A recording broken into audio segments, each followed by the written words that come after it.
'Cause I'm considered to be slower and like more platform campy compared to other Fox players now. I think using platform drops, I 100% stole that from PC Chris in like 2008.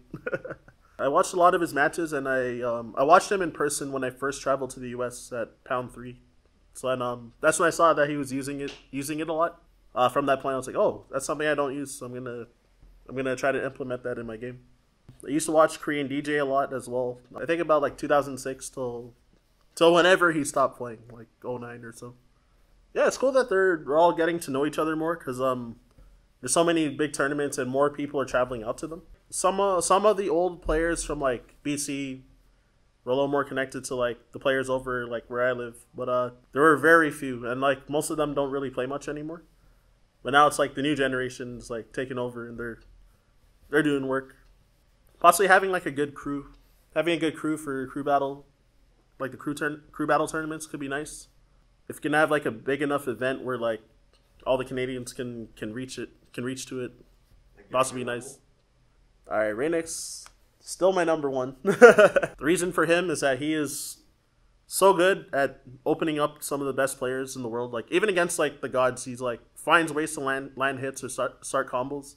I don't know. I think he's just like smart player, and he has like good tech skill and good control in his movement. So it like allows him a lot more opportunities to like open up these players. Well, in the past we placed like really high at a lot of doubles events, and I think a lot of it was because he's good at holding his own, and he's good at competing versus anybody, and like being able to keep up with them. Other person, I've been teaming with Trillium lately. Now that Raynix has been like not around, he's still up and coming.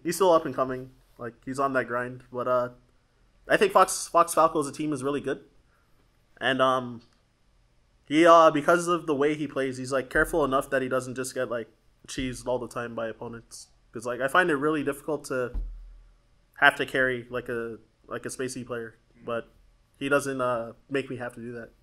It's a combination of my old email address when I was 10. My older brother, he made my first email address. It was like matrix_lx522@hotmail.com. It was supposed to be pronounced like 522 because he thought that that sequence of numbers sounded really cool.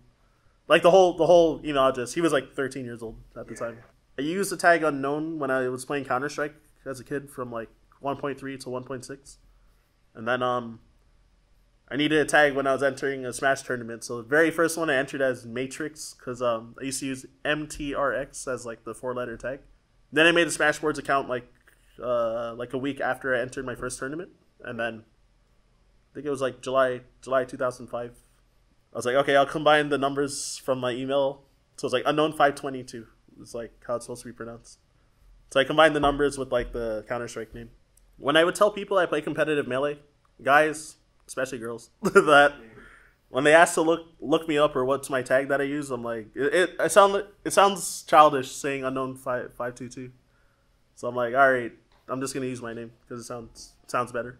When I watched the documentary, when PC Chris said I didn't want his tag to be something like Dark Evil Prince something, then I was like, yeah, that makes sense. And I was like thinking about the Street Fighter community and how a lot of them use like their full name, like Justin Wong, Mike Ross, Ricky Ortiz, and many others. So then I was like, my name is short enough to say that it sounds professional. It sounds professional. I think it even like gets me job interviews, to be honest.